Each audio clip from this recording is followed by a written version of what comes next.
Bom dia, irmãos.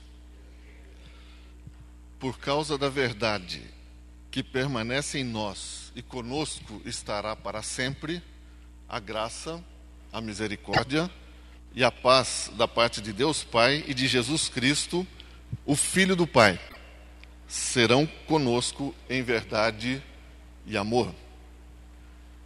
Graça, porque a salvação é de graça e é imerecida. Nós não somos consumidos diante de Deus por causa da sua misericórdia, que não aplica em nós o castigo que nós merecemos. E a paz, porque o sacrifício de Cristo na cruz retirou o motivo da guerra entre a santidade de Deus e o pecado do homem. E nós podemos, então, através do sacrifício de Cristo, ter a paz perfeita com Deus. Sermos pacificados diante da santidade, da perfeição de Deus. Por isto, esta saudação, que eu acabei de ler, que está na segunda carta do apóstolo João, para mim, é uma das mais impressionantes que tem, porque numa frase tão curta, ele relembra a todos os crentes aquilo que a gente precisa,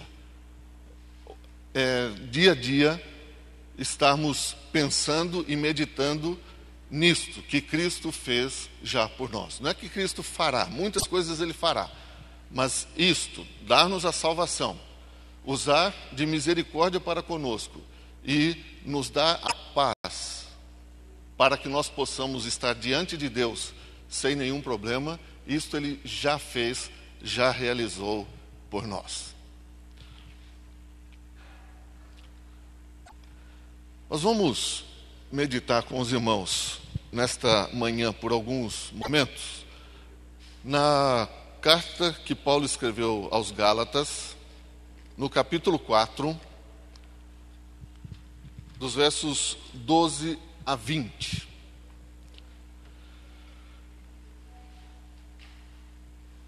E os irmãos podem deixar marcado esse texto, nós não vamos ler agora, porque para nós entendermos aquilo que Paulo escreveu em muitas de suas cartas, são 13 cartas provavelmente que Paulo tenha escrito para as igrejas do Novo Testamento, nós precisamos compreender um pouco o que acontecia naqueles momentos, naqueles anos primeiros do cristianismo, principalmente nos primeiros 60 ou 70 anos da nossa era cristã, do primeiro século. E o registro do que acontecia, ou do que aconteceu ali nas igrejas, na igreja que a gente chama de igreja primitiva, está no livro de Atos.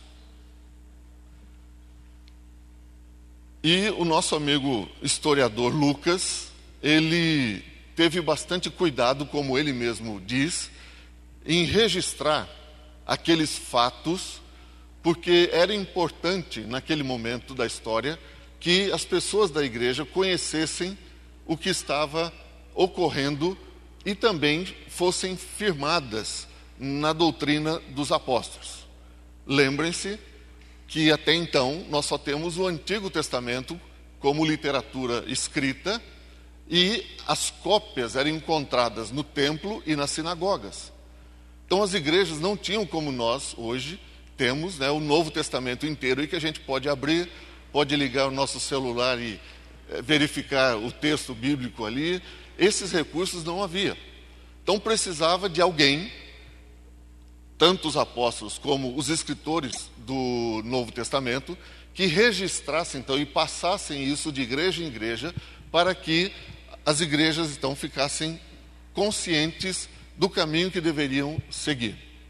E logo depois, no capítulo 2 de Atos, logo depois que a igreja é confirmada pela manifestação do Espírito Santo à igreja, houve um motivo de grande alegria naqueles irmãos que estavam ali. A primeira reação foram 3.000 conversões.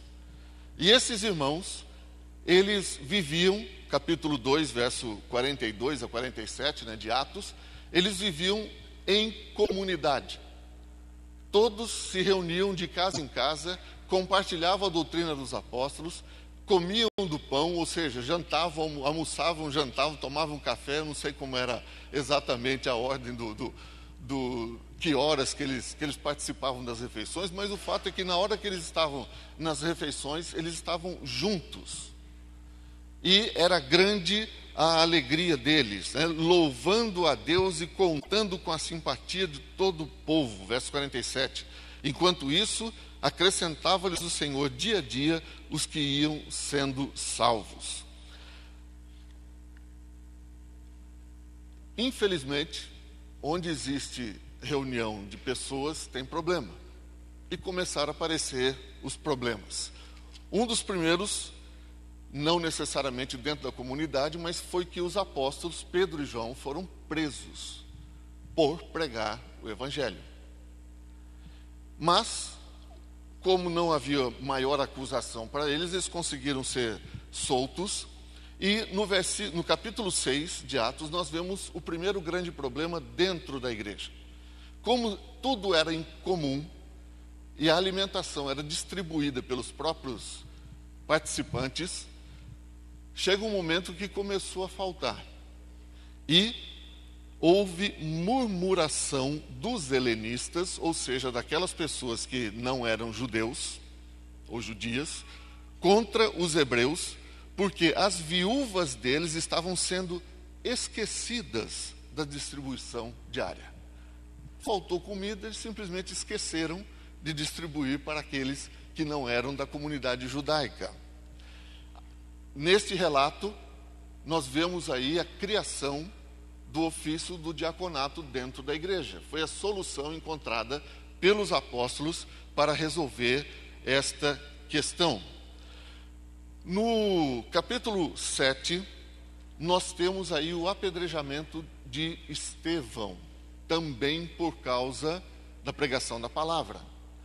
E este motivo, a pregação da palavra, deu ensejo a uma grande perseguição, que nós vamos encontrar isso no capítulo 8. E aí, pastor Ilan, uma vez ele falou, por que os crentes daquela região, daquela igreja de Jerusalém, não cumpriram Atos 1:8, ser-me-eis testemunhas, Jerusalém, Samaria, Judéia, os confins da terra? Deus mandou Atos 8:1, que diz o seguinte: naquele dia levantou-se grande perseguição contra a igreja em Jerusalém, e todos, exceto os apóstolos, foram dispersos pelas regiões da Judéia e Samaria. E aqui, a partir desse momento, então, é que o Evangelho realmente começa a ser pregado no mundo todo. Porque aqueles que se converteram lá no dia de Pentecostes, agora voltam para suas regiões, e aonde eles se encontram, eles vão pregando o Evangelho, e as primeiras comunidades fora de Jerusalém, comunidades cristãs fora de Jerusalém, começam a aparecer.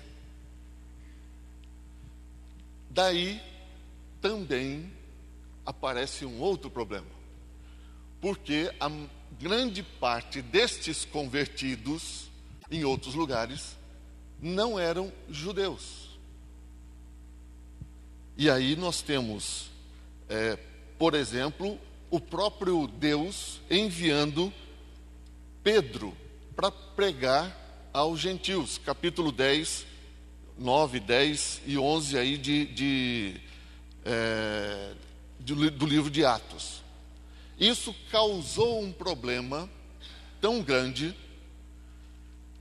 e nós já entramos aqui agora na primeira viagem missionária de Paulo, onde a igreja de Antioquia, assim como a nossa igreja fez alguns dias atrás, encaminha 2 pessoas, Paulo e Barnabé, para visitar cidades e pregar o Evangelho. E o efeito foi tão grande que eles voltam desta viagem e dão o relatório para a igreja, E a igreja fica extremamente contente por aquilo que o Espírito Santo estava realizando também entre os gentios. E aonde está o problema aí? O problema é que aqueles judeus que ficaram lá em Jerusalém, eles começaram a pensar o seguinte: mas como é que os gentios ouvem a palavra e não cumprem aquilo que está determinado pela lei? Este relato está no que eu estou dizendo, está no capítulo 14 de Atos, versículo 27 e 25. Ali chegados, Paulo e Barnabé, reunida a igreja, relataram quantas coisas fizeram Deus com eles e como abrira aos gentios a porta da fé. E permaneceram não pouco tempo com os discípulos. Versículo 1 do capítulo 15. Alguns indivíduos que desceram da Judéia, Jerusalém, ensinavam aos irmãos: se não vos circuncidades, segundo o costume de Moisés, não podeis ser salvos. A gente pensa que heresia e algumas coisas diferentes acontecem hoje, somente. Lá no comecinho do Evangelho já estava assim. Jesus mais alguma coisa. Jesus mais o sábado. E não pense que é só os nossos irmãos adventistas, não. Existe uma igreja batista do sétimo dia também. Tá? É pequeno, assim, um movimento não é muito grande, mas existe. Aqui era a questão da circuncisão, do guardar o sábado, de guardar a lei de Moisés. E é bem clara a descrição que Lucas faz da situação. Se não guardardes, não podeis ser salvos. Este é o pano de fundo que nós temos nesses primeiros dias de cristianismo.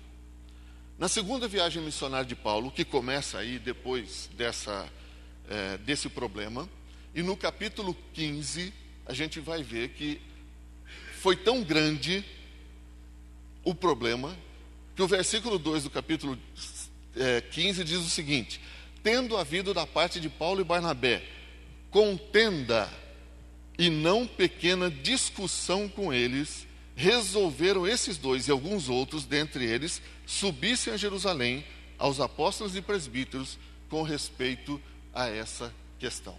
Foi tão forte o problema que Paulo discutiu, brigou, essa que é a realidade, com aqueles que estavam tentando introduzir essas ideias na igreja, e como não houve solução, eles disseram: então vamos lá para Jerusalém juntamente com os apóstolos e os presbíteros e nós vamos tentar resolver esta questão. Mais uma vez, versos 6 e 7, então se reuniram os apóstolos, já lá em Jerusalém, e os presbíteros para examinar a questão, havendo grande debate.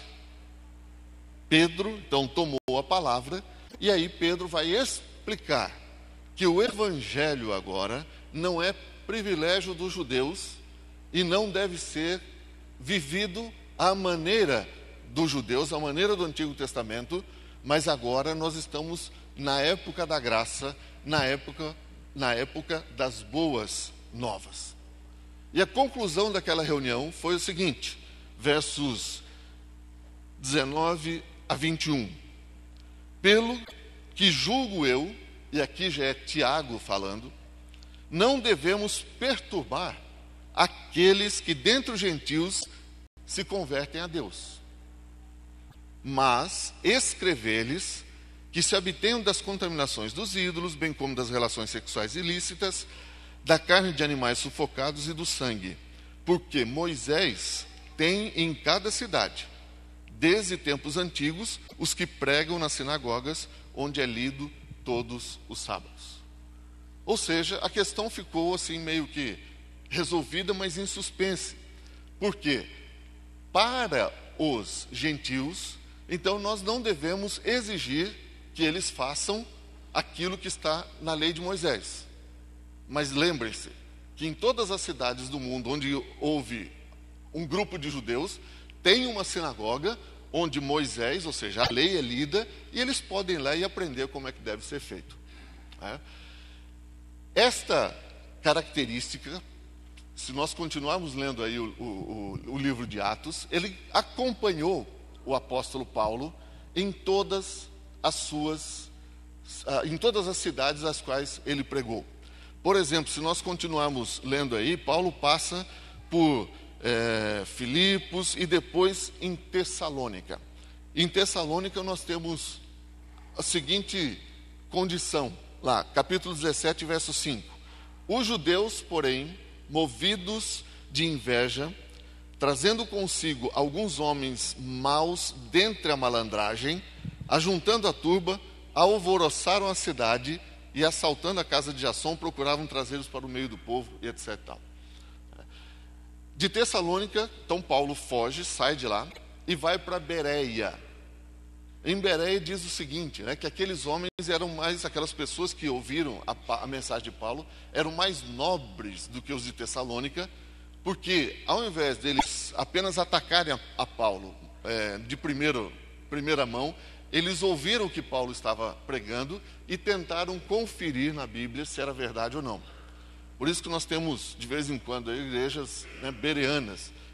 Vem daqui a ideia, de que eles eram melhores do que os lá de Tessalônica. E com isso, com esta parada para ouvir o que Paulo tinha, verso 12, muitos deles creram, mulheres gregas de alta posição, e não poucos homens. Versículo 13, mas logo que os judeus de Tessalônica souberam que a palavra de Deus era anunciada por Paulo, também em Bereia, foram lá excitar e perturbar o povo. Isso foi uma constante no caminho de Paulo, onde ele pregava o evangelho, vinham os judeus depois e diziam, olha, Jesus foi muito bom, é o Messias, mas precisamos isso.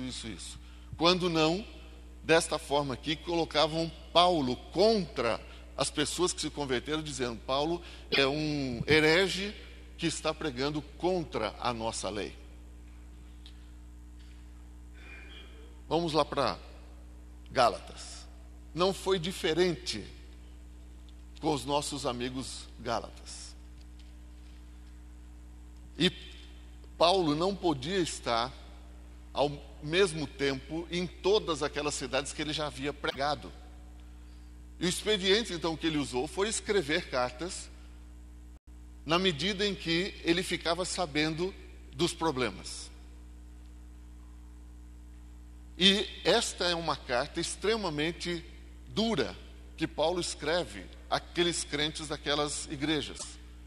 A Galácia era uma região e esta região foi afetada por essas ideias errôneas destes judeus. E depois da saudação inicial, que são os primeiros 5 versículos da carta aos Gálatas, Paulo já entra assim, como a gente diz na gíria, de sola. Ele vai dizer no verso 6, admira-me que estejais passando depressa daquele que vos chamou da graça de Cristo para outro evangelho. Deturpação da mensagem verdadeira de Cristo, das boas novas, o qual não é outro, senão que há alguns que vos perturbam e querem perverter o evangelho de Cristo. É isso que estava acontecendo lá. Capítulo 3, Paulo chama os Gálatas de insensatos. Ó insensatos Gálatas, quem vos fascinou a vós outros, ante cujos olhos foi Jesus Cristo exposto como crucificado? Vocês receberam o Espírito Santo pela lei de Moisés ou pela pregação da fé?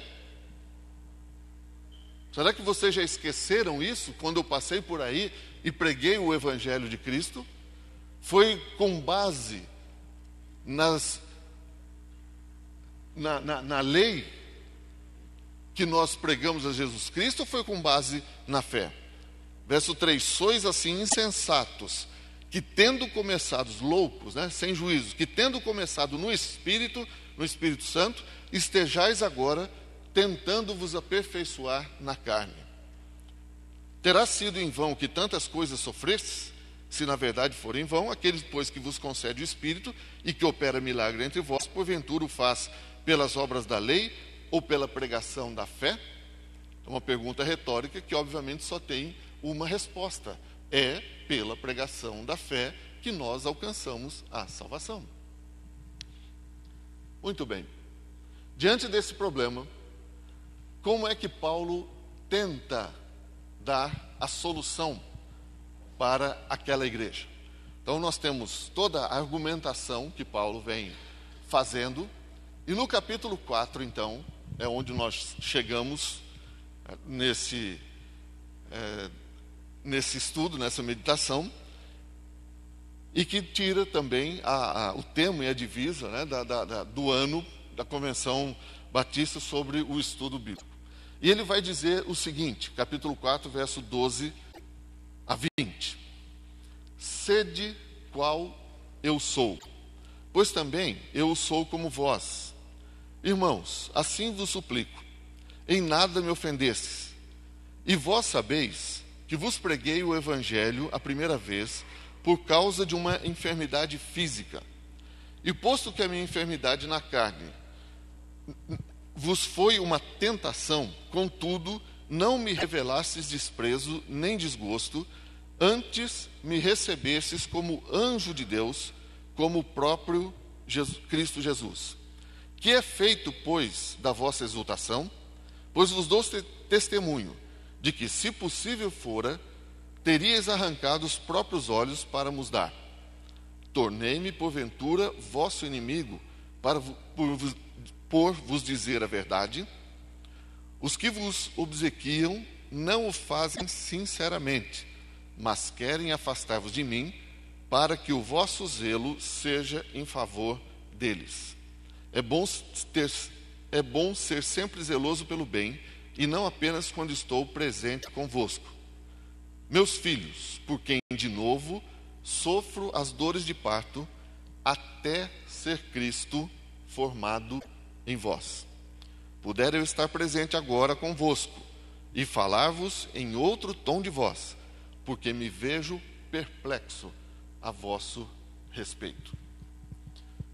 O título da mensagem que está no boletim é: Eu lhes suplico que se tornem como eu.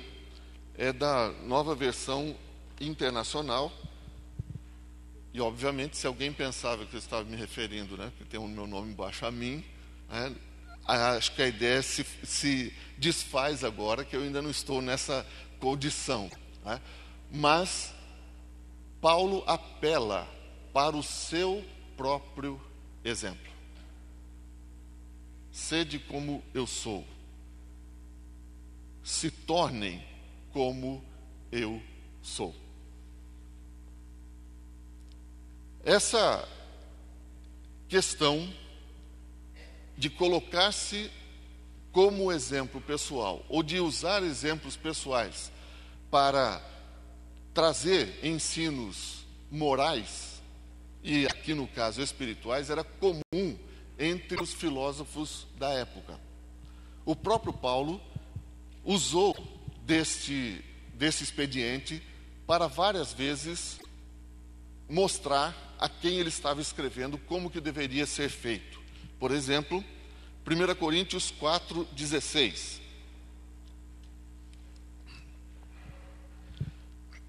Ele vai dizer: admoesto-vos a que sejais meus imitadores. Filipenses 3,17. Sede imitadores meus e observai os que andam segundo o modelo que tendes em vós. Filipenses 4,9. O que aprendestes e recebestes e ouvistes e vistes em mim, isto praticai. Aqueles irmãos que estavam recebendo essas instruções, que conviveram com Paulo, sabiam do seu comportamento, da sua postura, e tinham condições de imitá-lo naquilo que ele fazia. Nós, que já estamos há tanto tempo de que Paulo viveu, nós precisamos procurar nos seus escritos o que é que Paulo está querendo dizer quando ele fala: sede meus imitadores, façam como eu faço. Felizmente, nós temos um texto que nos dá uma luz sobre isso. 1 Coríntios 11, 1. Ele vai dizer o seguinte: sede meus imitadores, como também eu sou de Cristo. Agora fica um pouco mais fácil, né? Não era para imitar os defeitos de Paulo, é para imitar Paulo naquilo que ele imitava a Cristo. E a pergunta então que vem, seguinte, é: no que Paulo imitava a Cristo? Nós vamos então pensar em apenas duas, poderiam ser muito mais, mas apenas duas atitudes que Paulo imitava a Cristo e que queria que nós também fôssemos seus imitadores. A primeira dela, então a primeira atitude, é que Paulo tinha uma enorme disposição para trabalhar no reino de Deus. Em outras palavras, Paulo estava disposto a servir. Paulo imitava Jesus porque a missão do Cristo, a missão do Messias, foi servir. O evangelista Mateus, capítulo 20, versos 27 e 28, registra o seguinte: quem quiser ser o primeiro entre vós, será vosso servo, tal como o Filho do Homem, que não veio para ser servido, mas para servir e dar a sua vida em resgate por muitos. Havia uma disputa entre os discípulos e dois deles, que a mãe estava por perto, resolveram usar esse artifício de que a mãe pedisse para quando Jesus estivesse no céu, um ficasse à direita, outro à esquerda, né, os dois lugares mais importantes numa administração pública da época.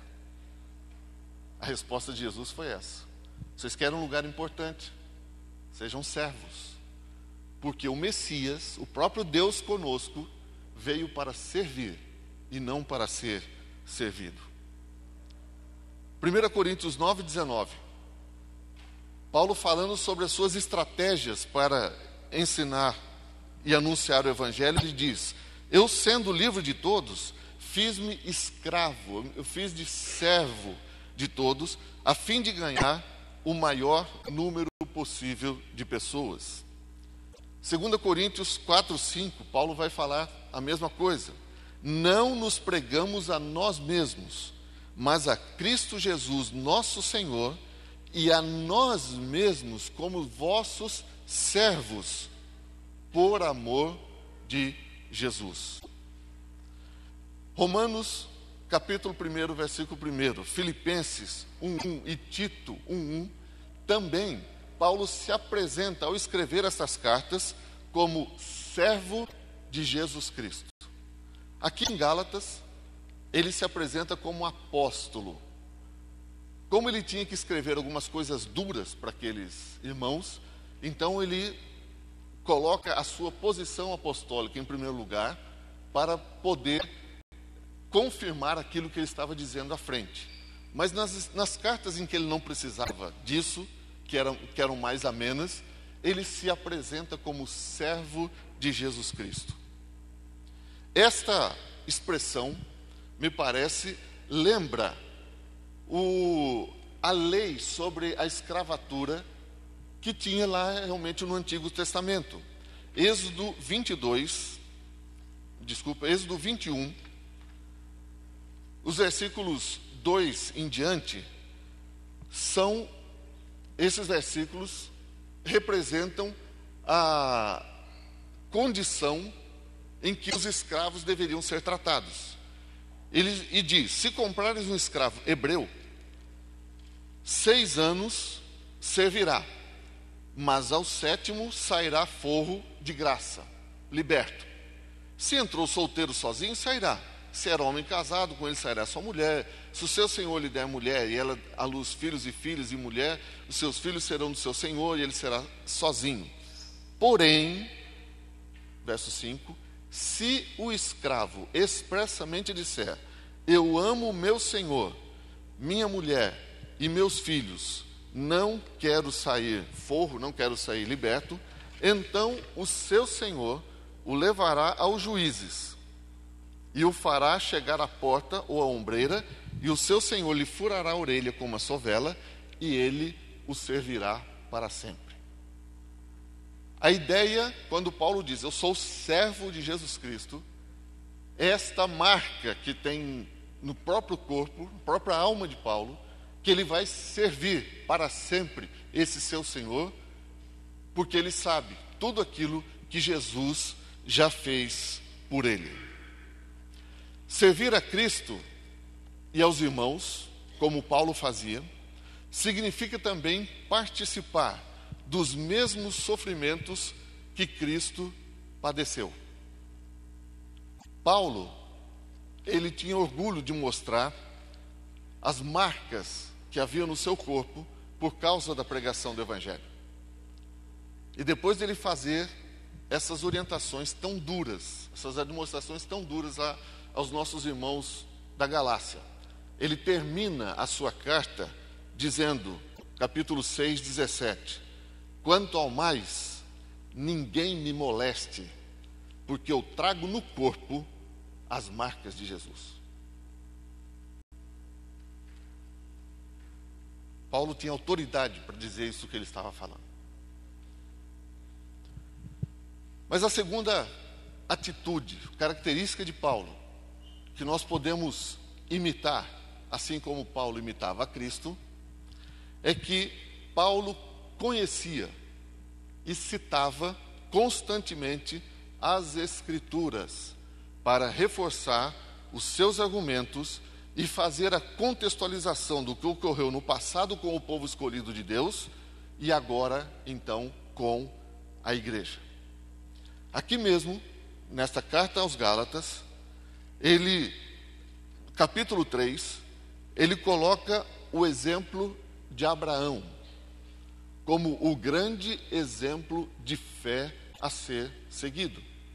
Ele conta a história de Abraão e repete aquilo que ele já tinha falado lá aos romanos, que a justiça, o tornar-se justo, foi imputado, foi creditado a Abraão, porque ele creu.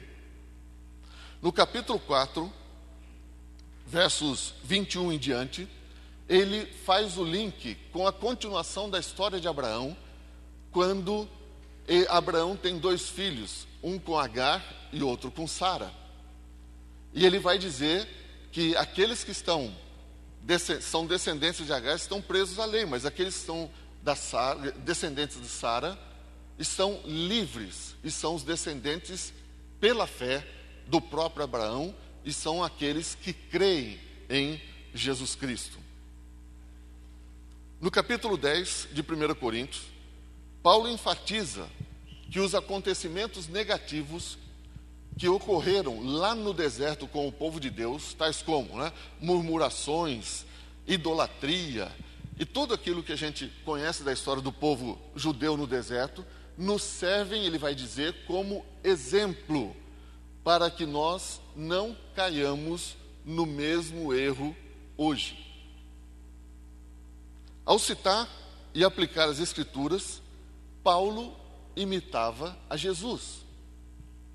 Com 12 anos, Jesus foi capaz de discutir com os mestres lá no templo, que esses mestres eram intérpretes da lei do Antigo Testamento, e Jesus, logo na sua primeira visita, teve capacidade, condições, com o que ele aprendeu em casa, de discutir com aqueles sábios, com aqueles que se achavam entendidos na Bíblia. Jesus foi capaz de vencer a tentação citando textos bíblicos que calaram o diabo. Jesus conhecia tão profundamente o Antigo Testamento que teve autoridade de nos mostrar o verdadeiro sentido dos mandamentos. Quando ele dizia, ouviste o que foi dito aos antigos, ele não está dizendo que isso está errado, mas ele está dizendo o seguinte: pelo passar do tempo, ficou meio que embotado na mente de vocês o verdadeiro sentido daquilo que está escrito lá atrás, o que foi escrito lá atrás. Quando o legislador Moisés, pela ordem de Deus, colocou não matarás, não é apenas o fato de tirar a vida de alguém que você está quebrando esse mandamento. Mas Jesus diz, o fato de você se encolerizar contra o seu irmão já está no mesmo pé de igualdade daquele que matou. Esta é a interpretação correta da lei. E Jesus, porque conhecia toda a lei, tinha condições de dar essa interpretação correta. Certa vez, quando os saduceus, querendo mais uma vez colocar Jesus numa sinuca de bico, eles perguntam sobre a questão da ressurreição. E a resposta de Jesus foi assim: vocês erram na interpretação, porque vocês não conhecem nem as Escrituras e nem o poder de Deus. Eles achavam que conheciam, que pensavam que conheciam, mas não conheciam. E Jesus coloca o dedo na ferida. Isso está lá em Mateus 22, 29. Conhecer as Escrituras exige trabalho e dedicação. Ter disciplina para leitura, meditação e aplicação das leituras, das lições bíblicas, leva tempo. O próprio Paulo, depois da sua conversão, ele não saiu pregando imediatamente. Ele passou pelo menos 14 anos meditando, refletindo e traduzindo, recebendo as mensagens do próprio Deus para poder falar às igrejas. Onde nós vemos isso?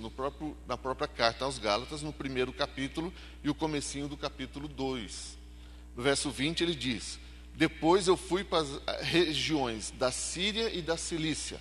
Ele se afastou no deserto da Arábia e ali então recebeu as mensagens de Deus. Capítulo 2, verso 1.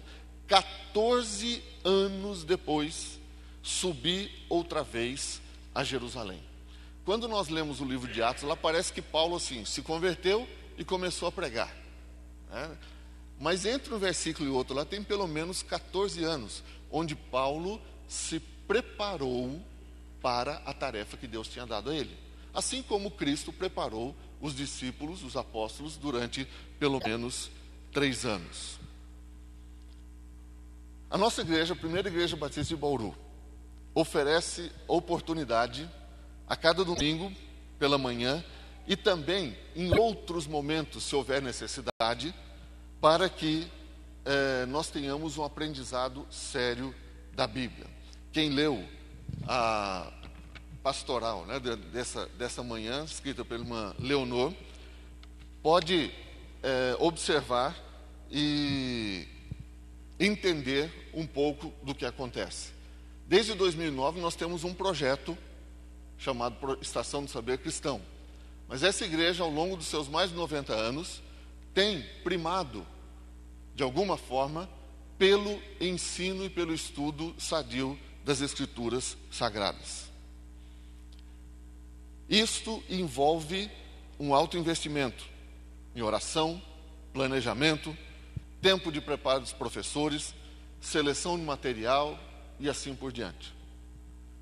Nós precisamos, como igreja, nos conscientizarmos cada vez mais da necessidade e da importância do aprendizado da verdade revelada. Esta é uma atitude a ser imitada pelo apóstolo Paulo, que imitava a Cristo nessa situação. 2 exemplos, então, pelo menos, a gente poderia falar mais. Mas vamos ficar nesses dois. Dois exemplos, duas atitudes que nós devemos imitar do nosso amigo, do nosso apóstolo irmão Paulo. Primeiro, a disposição de servir. Rogo-vos que apresenteis os vossos corpos em sacrifício vivo, que é o nosso culto racional, para que nós experimentemos a vontade de Deus. Se coloque à disposição do serviço no reino, através da igreja. E a segunda atitude é: esforce-se para entender, compreender e viver a Bíblia. Esses dois exemplos devem ser imitados. E aí vem a pergunta: para quê? O próprio Paulo vai responder: até que Cristo seja formado em vós. Se nós tirarmos essa parte do miolo aí desses versículos 12 a 20 que nós lemos, onde Paulo vai dizer: olha, eu fui pregar o evangelho para vocês por causa de uma doença, e alguns estudiosos dizem que era um problema na vista, que deformava alguma coisa, tinha algum problema.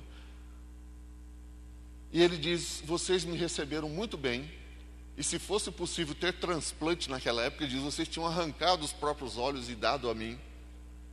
Mas se nós tirarmos essa explicação de Paulo e lermos o versículo 12, o verso 19, nós vamos entender porque é que Paulo podia pedir para aqueles irmãos imitá-lo. Ele vai dizer: sede qual eu sou, verso 12, e o verso 19, até ser Cristo formado em vós. Paulo aqui, ele fala de dores de parto. Aos Coríntios, ele diz que gerou aqueles irmãos em Jesus Cristo. Isto porque a conversão é comparada a um novo nascimento. Agora, obviamente, na esfera espiritual. Vamos lembrar do diálogo que houve entre Jesus e Nicodemos. Ele ficou todo espantado. Jesus falou: olha, das coisas naturais você não está conseguindo entender, como é que eu vou falar profundamente das coisas espirituais? Mas a experiência do novo nascimento, a pessoa se torna um novo ser, moldado segundo a imagem do próprio Jesus Cristo. Paulo vivia por meio de Jesus Cristo. Capítulo 2, verso 20, ele vai dizer: logo, já não sou eu quem vive, mas Cristo vive em mim. E esse viver que agora tenho na carne, vivo pela fé no Filho de Deus, que me amou e a si mesmo se entregou por mim. Se nós, assim como os crentes gálatas, quisermos viver espiritualmente, teremos de fazê-lo por meio de Cristo, e não através de normas legalistas ou de qualquer outra opção. Quando nasce uma criança, a expectativa dos pais e de todos aqueles que conhecem é que aquela criança cresça. Ninguém espera que o bebezinho que é bonitinho, que todo mundo gosta, fique daquela forma para o resto da vida. Mas a intenção, a ideia é que ele cresça e se desenvolva. Com o novo nascimento, com a conversão, com os bebês espirituais, a expectativa é que também todos cresçamos até chegarmos à estatura de Cristo. E imitando os exemplos dos servos do passado, e imitando pessoas do nosso conhecimento, que também já têm essa experiência com Cristo, nós podemos sim crescer. E o serviço e o estudo da palavra de Deus são duas atitudes que podem nos levar ao crescimento espiritual, como devemos esperar de todo crente. Podemos aqui, para terminar, parafrasear o nosso apóstolo Paulo. Eu lhes suplico, irmãos, que se tornem como eu, servindo de boa vontade a Cristo e aos demais irmãos, aprendendo cada dia mais de Cristo, pelo estudo diligente da Bíblia, até que Cristo seja formado em nós. Para tanto, o próprio Deus nos abençoe. Amém.